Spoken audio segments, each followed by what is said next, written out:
Andriamanitra izany tokoa ny hitaitanay, ny amoronanao fo madio, ny anadiovanao mandraikariva ny fonay, ary ny toeranao ao anatin'izany fonay izany. Fantatrao fa voapetipety ny ota mandrakariva ny fonay, saingy faly izay misotranao satria eo ny rany Jesosy anakao izay manadio anay, eo ny fanainao masina izay manavao anay. Dia misotranao izay mbola afaka mandray ny teninao izay entinao ihany koa hanadiovana anay. Ankehitriny Tompo dia nitenenina aminay araka ny fombanao, amin'ny anarana-masina sy mahafontsy no angatana izany Jesosy. Amen.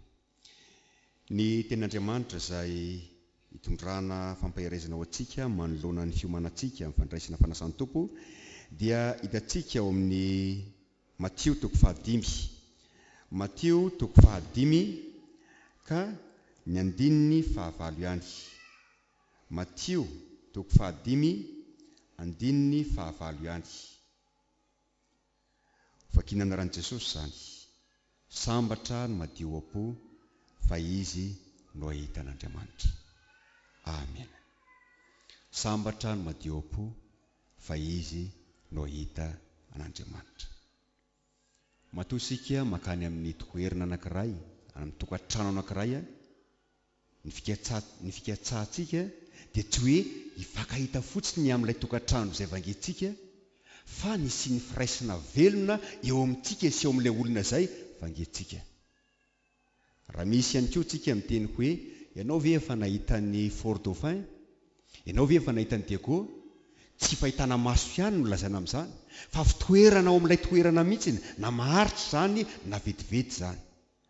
Koa raha miteny ny Jesosy eto hoe izy no ahitan'Andriamanitra, tsy fahitana amin'ny maso ihany no tiany ambara amin'izany, fa isika mitoetra eo amin'Andriamanitra, isika miaona aminy, isika afaka mijoro eo amin'ny fitsarany, ary isika manana firaisana velona aminy, ka mandray ny soa rehetra izay tiany atolotra antsika.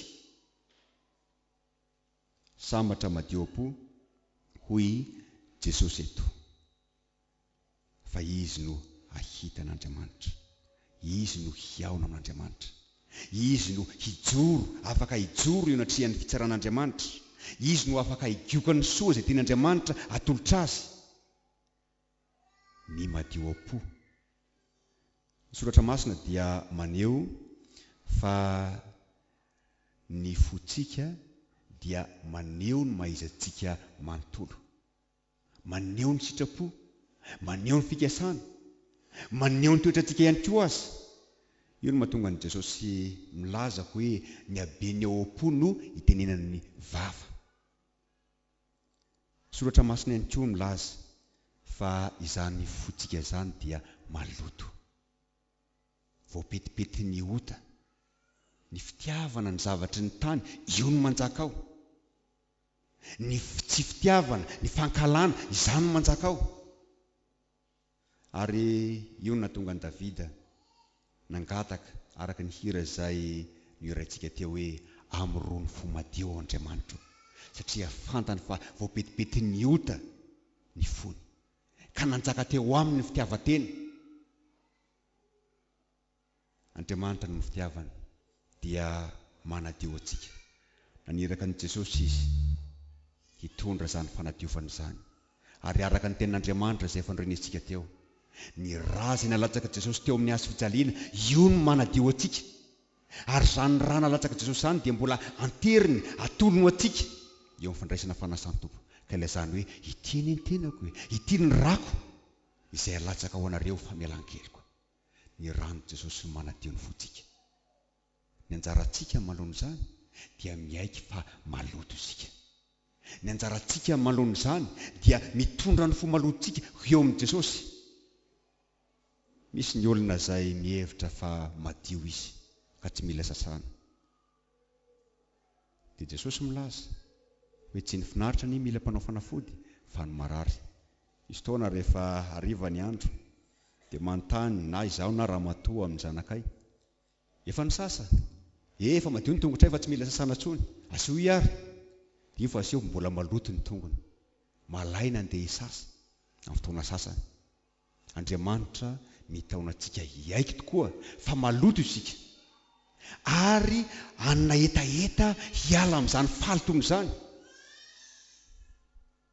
Misy ifandraisana moa amin'ny toriteny izay efa noentin'ny pastora teo hoe eo ny ondron-drano, eo ihany koa ny tsiboboka. Ny anankiray rehefa miofo dia tsy te hiverina intsony amin'ny toerana izay nialany, fa ilay anankiray kosa rehefa niova dia iny fa mbola miverina ao indray. Tsy izany aho, tsy izany ianao. Ianao izay nodiovin'i Jesosy dia tiany toetra amin'izany fahadiovana izany, ary omeny antsika ny teniny mba hanadio antsika mandrakariva.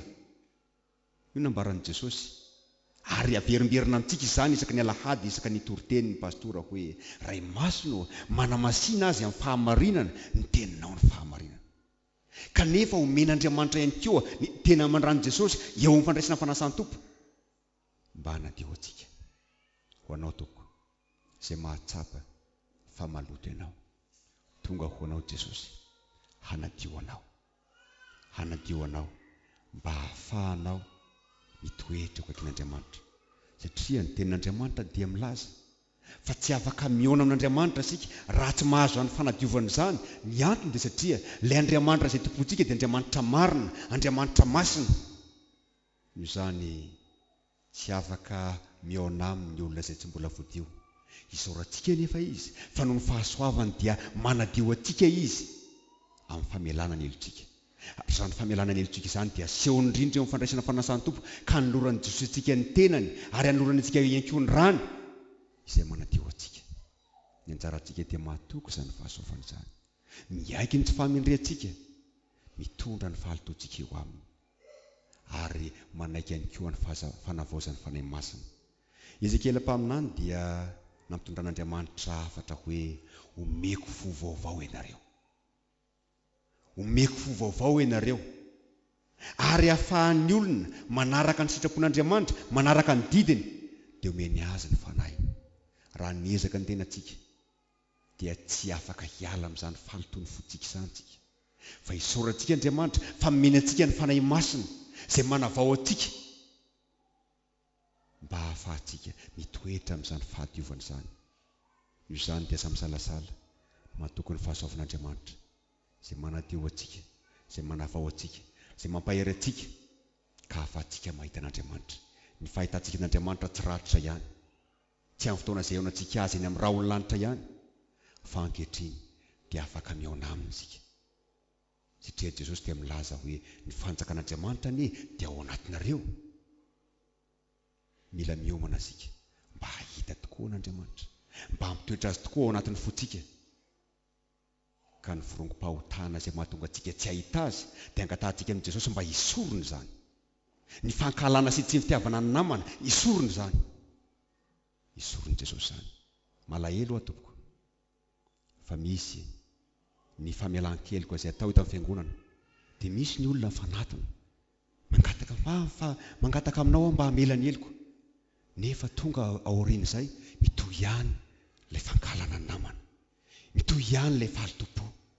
Andriamanitra milaza amintsika fa tsy hahita azy isika, tsy hahita azy isika, ary tsy afaka mitoetra eo amintsika izy raha toka maloto fotsika. Anisan'izany ny tsy fitiavana ny namana. Handray fanasany tompo aho amin'ny heriny androany, handray fanasany tompo ianao amin'ny heriny androany. Atolory an'i Jesosy ny fonao ho dioviny, fa ny hanadio ny fonao izany natongavany, mba hahafahany toetra ao anatin'ny fonao ka izarany fiadanany aminao.